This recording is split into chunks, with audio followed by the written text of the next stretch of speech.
Would you imagine a pine cone was like that heavy, right? Yeah, everything you can imagine in her bag. Victory, yay! That was more than a challenge. Whoa, whoa, whoa, here we go, guys. They're like a child. I need a shot of this.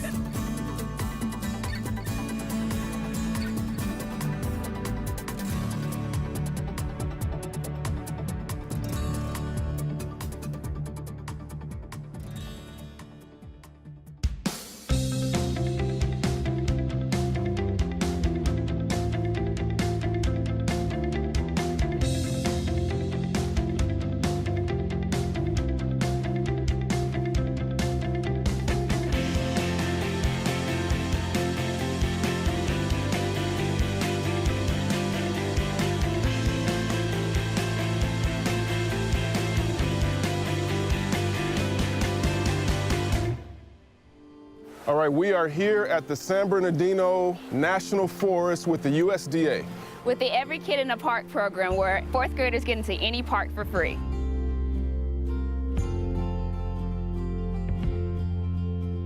Today in Hidden Heights, we have an amazing mom and daughter dream team, Allison and Addison, and they are best friends. They get to spend a lot of time together, but a lot of time is spent on the road, so I'm really excited to get them out on Sequoia Trail and get some nature time in with them. One thing I am really excited about is Addison is a hardcore competitive dancer, and I have a little bit of dance background myself, so I can't wait to bust a move with her on the trails.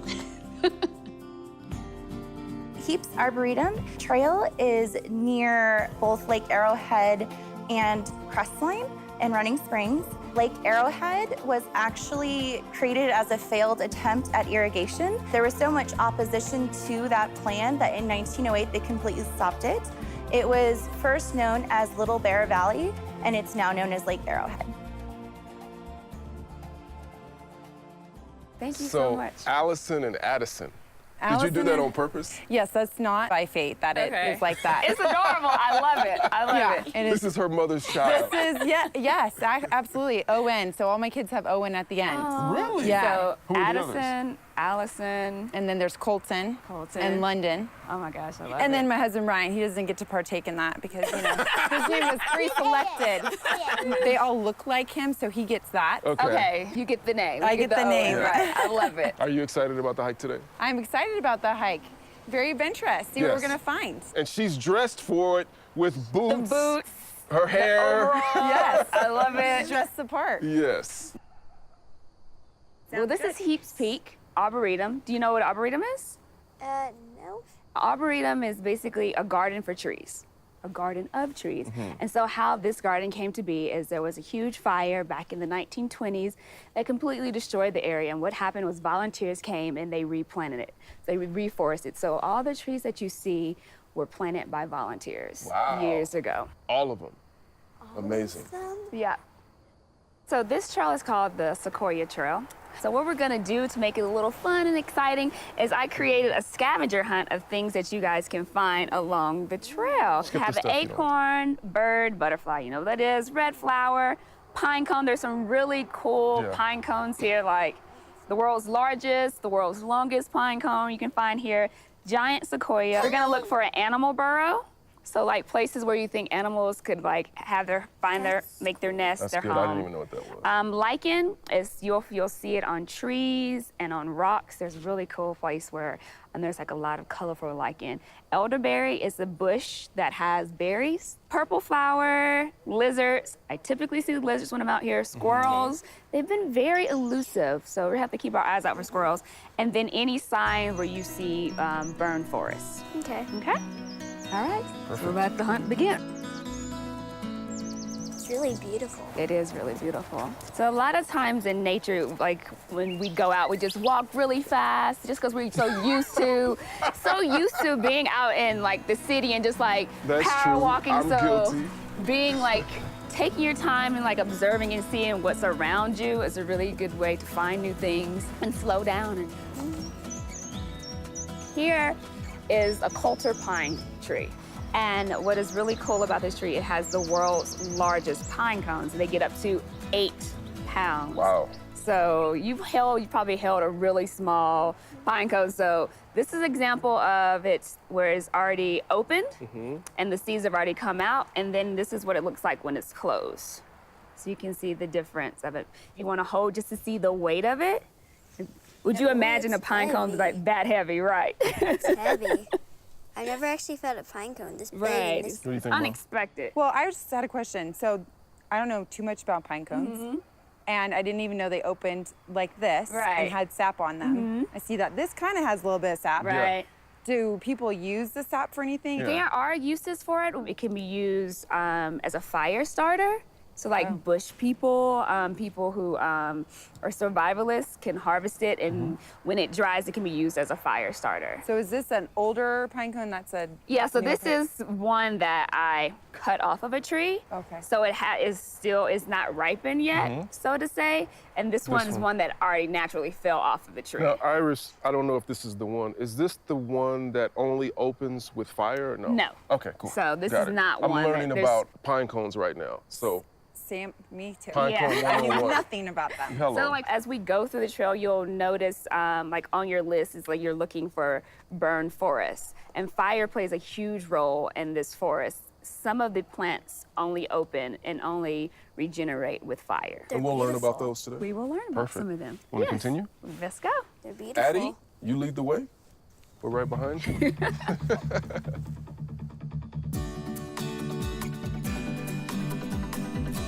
So do you guys go hiking often or get out and get wild? I love going outside. Me and my dad always practice like Yeah. pitching or Okay. catching. We always play Yeah. catch. Think So with you're just multi-talented. That's what you're telling me. I love it. Whoa, whoa, whoa, here we go, guys. I feel so great. Purple flower. I feel like a child. I need a shot of You this. are so Purple right. flower, check. That was on the scavenger hunt, so High I'm five sorry. to Timothy. I'm sorry, we can move on now.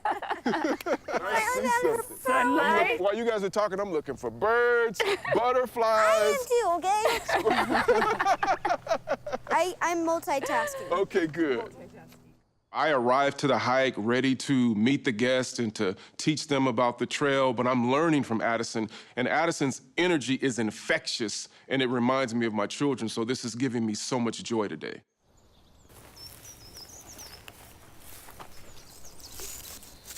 This one's pretty. Like feel the difference between this one and the big, huge Coulter pine. This feels like nothing compared Yeah, to it feels like absolutely nothing. This spot right here, this is a beautiful part of the trail, Yeah. It just is. visually. Yeah. Trees are so pretty. It's so pretty. It's just so peaceful. Exactly. Everything that the city is not. Right.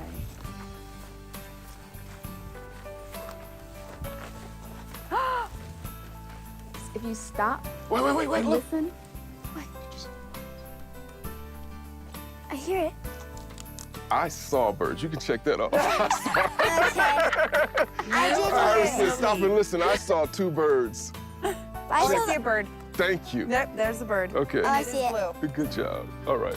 Keep it moving? yeah. Cool. I'm so passionate about this scavenger hunt.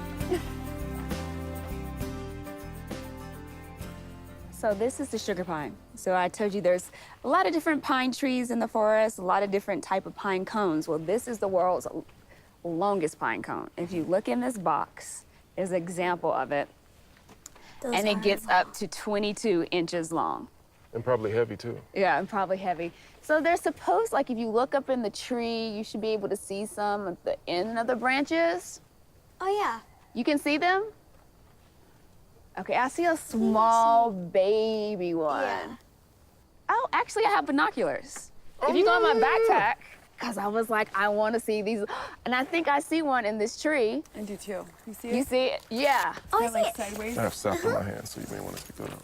So you can look. You know, because we never leave home without binoculars, right? Because She has I know. everything you can imagine in her this bag. backpack, I really Candy do. bars, So if you get knives. hungry, I have my knife here. Just in case we run into a bear. Right, I have Oh, my she has a whistle for the bear. I have it all. So I think you and Mom. I'll hold this so like, you can I look. think Mom saw the pine cones. If you, is it long? It's pretty long It looks like it's like nestling there. compared to the other ones. Thank you. Did those people that plant these trees made that birdhouse? Oh, Good very question. good question. Yeah. Actually, volunteers make them. Boy Scouts, anyone who wants to make one can make it. And so it's called a nesting box, and it's a very good question, and we will tell you more about it later. Yeah. Okay. Well, we have so many things to see, so let's keep moving. Addison, you go first. All righty. Lead the way. I feel like you were gonna bust out in a dance. Right there. Yeah. Let's take a break, guys. Now, Allison, why do you think it's important for families to plan outdoor activities? I think today, with everything that is so easily accessible to the kids, it's really a good feeling to be out in the world where there's no electronics, there's no iPads, there's no one phone ringing. Yeah. To expose yourself to actually what's around. Right. This is 35 minutes maybe from our house. Yeah.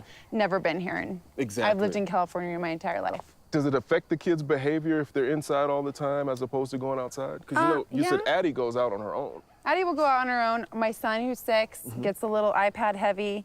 You know, they're in class all day. They want to just come home and veg out on the couch. Yeah. But those small minutes that he has at home, Yeah. we make him get outside, burn off that energy, Yeah. go out, enjoy life. You have a backyard, Right. you have a bike, and maybe that's because of my generation and being outside and playing. In the 80s, In that's the where we 80s, came up. right. Oh, the street lights are on. Okay, time to go home. Exactly. I was at the sewer, and We- while I was there, nobody knows, right? It's like, oh, Skateboarding I and better riding go. bikes, Yeah. yes, exactly. So, but I think that we also have survival skills from that too. We know, and these days, some of the kids, I'm not even sure if they knew what a street light was. Exactly. You know? Good point. This protected area here, what do they do to conserve the area when there's a wildfire? Or is it protected in any way because it's an arboretum? Well, that's a really good question. Do you see fire as good or bad? What about Well. you, Addison? Well, it Think depends. about fire, okay? I think kind of like bad because it could hurt you, it could hurt the environment. And sometimes it is a little bit good if like you're cold or to help acorns. Smart. What do you think? Addie. Well, it is both good and bad, especially when you're talking about forests. The way it's good is it naturally occurs by things such as lightning strikes. And that's when it's a good occurrence. It can be bad when it's caused by someone throwing out like a cigarette butt or a match or a campfire that's been left unattended.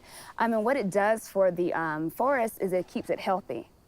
So if a forest doesn't have a fire for a really, really long time, it gets crowded. Kind of like if you don't clean up your room for a really long time, it gets crowded with clutter and stuff like that. And what a fire does, it comes and cleans up everything that's underneath. So animals and new plants don't grow and don't like to populate areas that are overcrowded.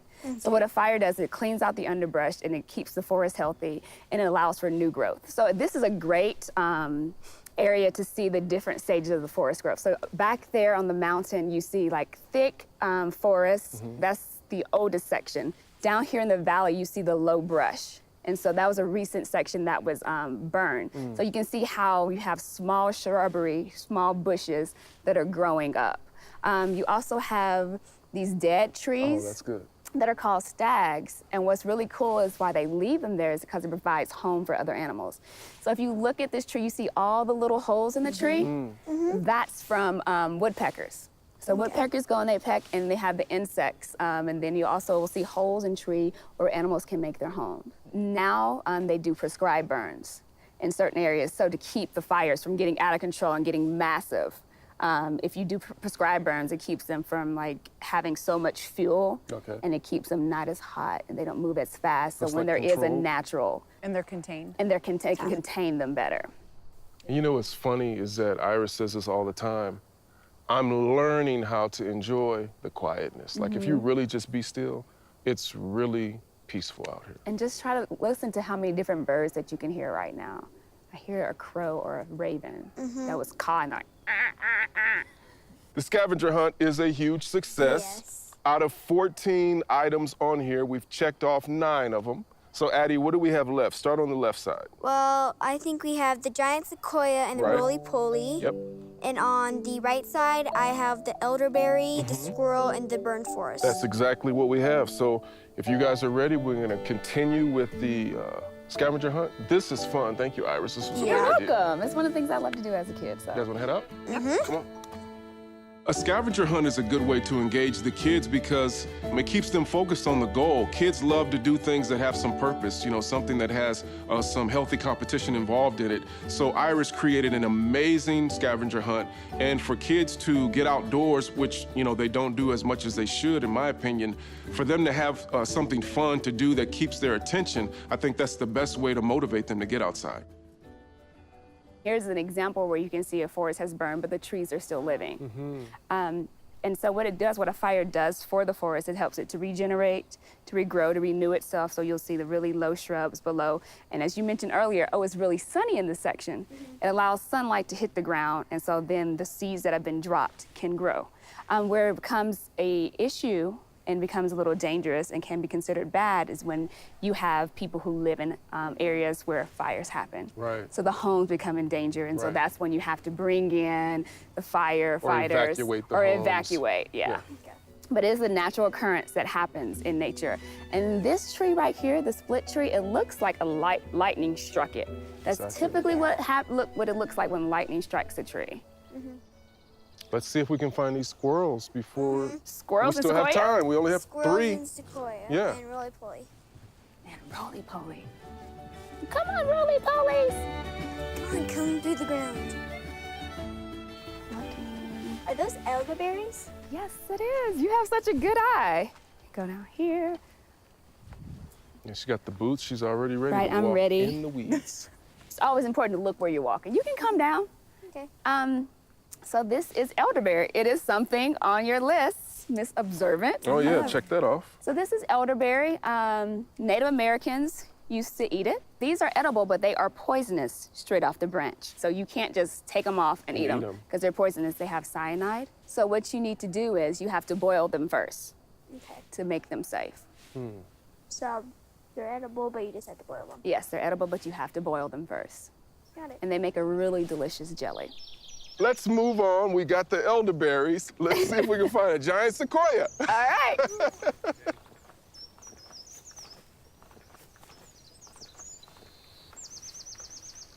Those trees are really big. It's funny that you mentioned that because they're actually really giant because they are giant sequoias. Whoa. Really amazing. Big. And they can live up to, if the forest is healthy, they can live up to 3,000 years. What? Wow. Pretty amazing. What? And they're an example of a tree or a plant that needs fire in order to regenerate or regrow. Oh, really? So their seeds don't open, their pine cones don't open unless fire comes through. Iris, is it safe to say that all of these sequoias have probably been here for at least hundreds of years, or? Almost 100 years. The big fire that came through in the 1920s, that's when they started replanting Okay, stuff. so we're close to 100. Close to 100 yeah. years. So this Very is how good. much has grown in 100 years. Wow. That's Seen a lot. pretty Yeah. big for only less than 100 Yeah, years. it's Yeah. pretty amazing. I can't imagine 3,000 years. I can't, like, all the stuff you 3,000. would see as a tree in 3,000 years. And the reason why they have this rail here is because the roots are very sensitive around sequoias. So to walk on the ground around it could damage the tree. Sequoia Trail, Heaps Peak, and the Arboretum are really pretty incredible because they have a stand of sequoias, giant sequoias that was planted in the 1930s. They're actually absolutely incredible species. They're world's largest species, number one. Number two is they can survive for over 3,000 years. Number three is that they're incredibly resistant to fire. And in fact, their cones only open during a forest fire. So they can only distribute the seeds during a forest fire. Okay, so this is another item on the scavenger hunt list. This is lichen. If you look really close to little colorful things, so we have bright green, orange, kind of like a little grayish color. It comes in all different colors. What's really cool about lichen is composed of two things, fungus and algae. A common fungus that you find at your house is if you've ever seen molded bread, like bread that has like the green on it, that's fungus, also mushroom. And then algae, if you have a fish tank, it's the little green little film that you see in the fish tank. Or like what you see in a swimming pool if they don't clean it. Exactly. Okay. So it's made up of two different things. And what's really cool about lichen is it breaks down rock and it turns it into soil. Oh, Wow, I didn't this is know that powerful. Right, this tiny little thing, like you would just usually walk by and not notice, But it's it can break down rock. slowly breaking down the rock. Yes. Okay. I thought lichen was just on trees. Nope, that's a great question. You can find lichen. So you can see the lichen, if you see this little yellowish kind of color on the tree, it's found on trees, rocks. Great. question. Learned something new. Yeah, pretty cool. But they're very fragile, so if you see it, just look, appreciate it, but try not to touch or step on it because it takes a very long time for them to grow. Perfect. Want to move on? Yeah, let's go. We want to memorialize this hike. So the folks here at Heaps Peak were kind enough to hang a nesting box so Addison can visit it the next time she's on the trail. Follow me to a tree that I picked out for this nesting box. Okay? Perfect. Thank you, sir. I really like the box you picked out. Yeah, I love those colors. Me too.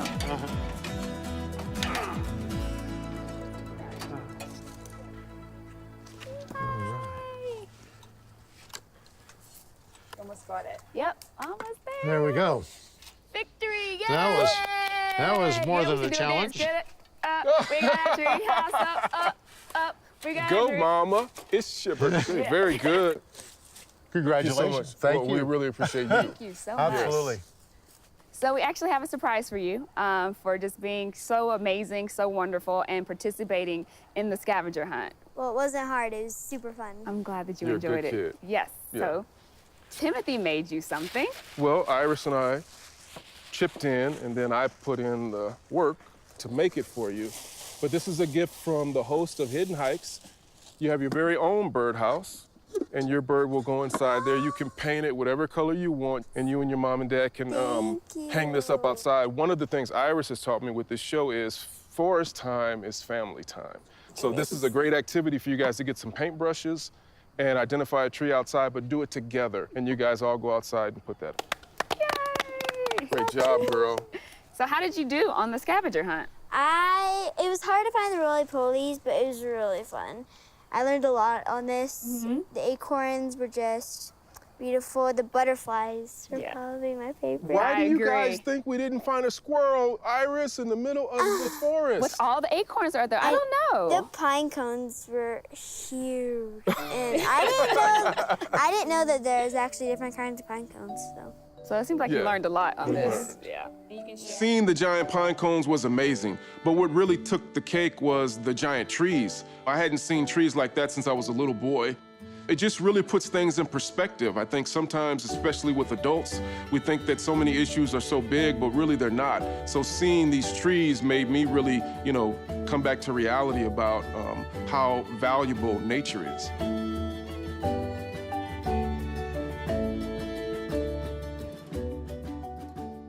I was not aware of Every Kid in the Park program. I was not. I had no idea. And in fact, because my sisters are educators, I thought one of us would have heard that that was an opportunity for kids. I think it's amazing, actually, now that I know where it is and I know how long it is and I know what to expect. I think it's something that my son would enjoy. I think it's something that even the baby would enjoy. It was really fun to do that scavenger hunt while we were hiking. So it was like two things that I put together. I've never knew if pine cone could be that big. It was huge, it was heavy.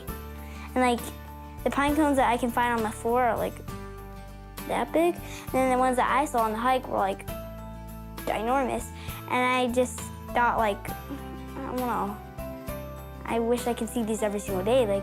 This is so cool. Iris, she's really fun to learn about stuff when she's teaching me, because she'll break it down to pieces, and she'll just have a fun time, and I love her. It's definitely way quieter than here, but when you just stay silent and you could hear all the birds chirping, it felt really like nature was with you. So it's just the best hike ever.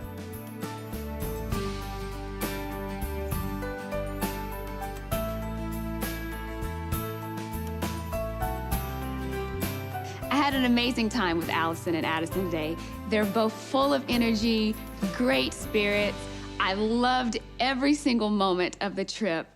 Addison is an amazing dancer, and I cannot wait to see what the future holds for her. She can do anything that she puts her mind to. I'm Iris Hill. And I'm Timothy Jones. And we'd like to thank everyone for joining us on this hike. We'd like to thank Addison, Allison, Ken, and the Rim of the World Interpretive Association. Thank you so much for tuning in to Hidden Hikes. We greatly appreciate your support. Happy trails.